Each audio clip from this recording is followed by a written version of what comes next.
ML350 oil leaks. There's several of them. They start in the front.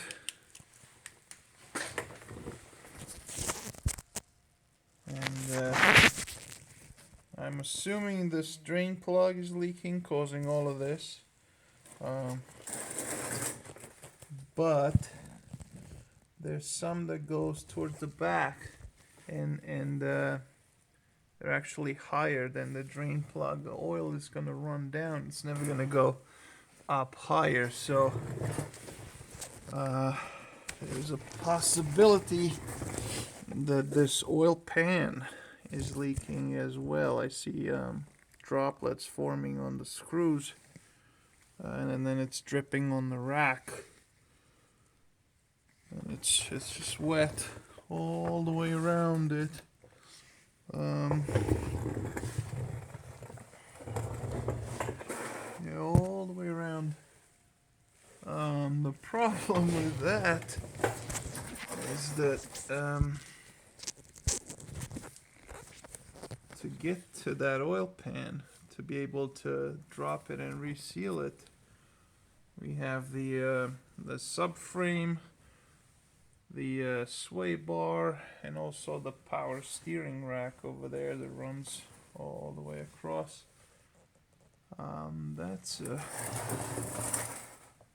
That's a big job, not to mention the front differential is here too.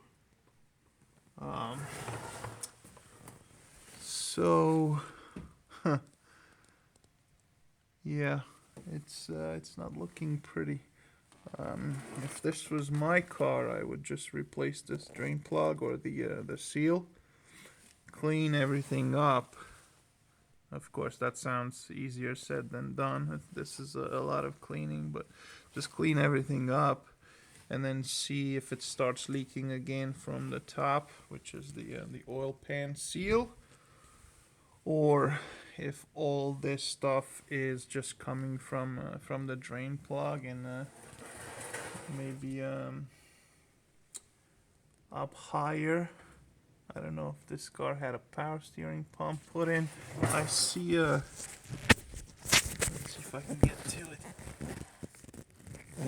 Yeah, there's definitely some kind of oil up on the AC compressor and the power steering pump.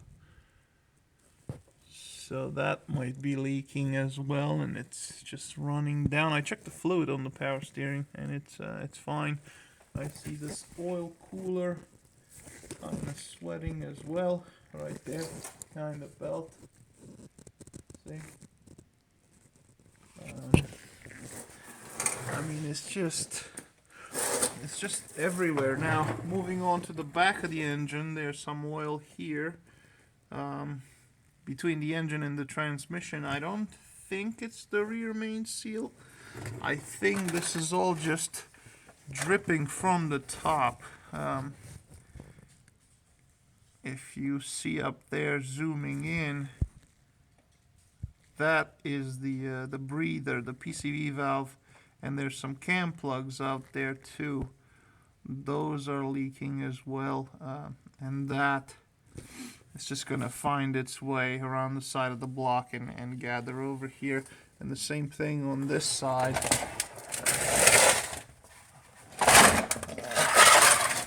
Sorry about the noise.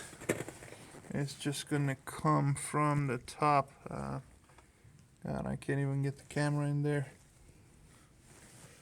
So it looks dry from the transmission back. But not so dry in the engine compartment.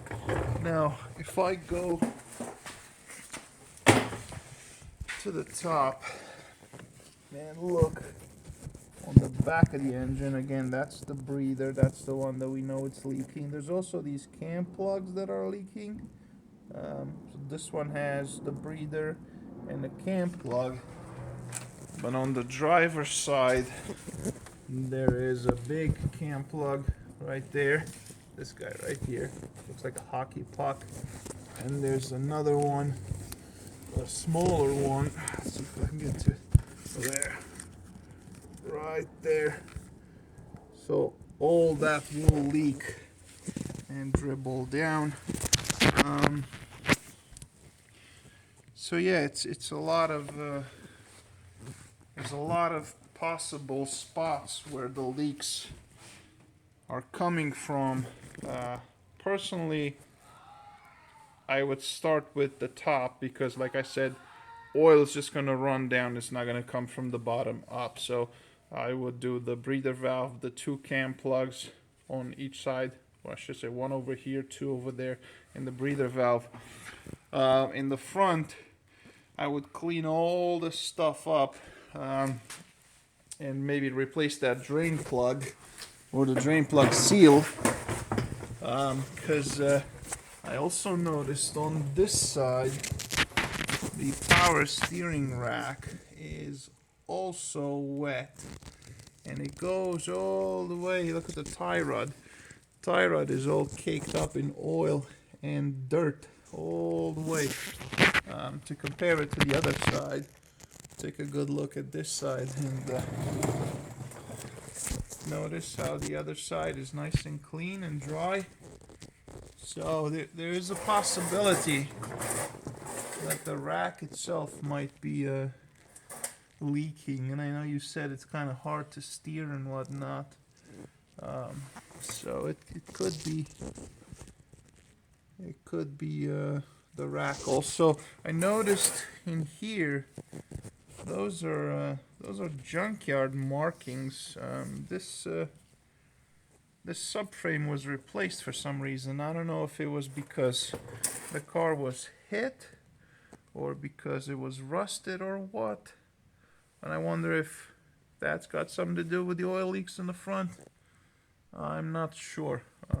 Anyway, this is a really long video, so I'll cut it over here. Thanks.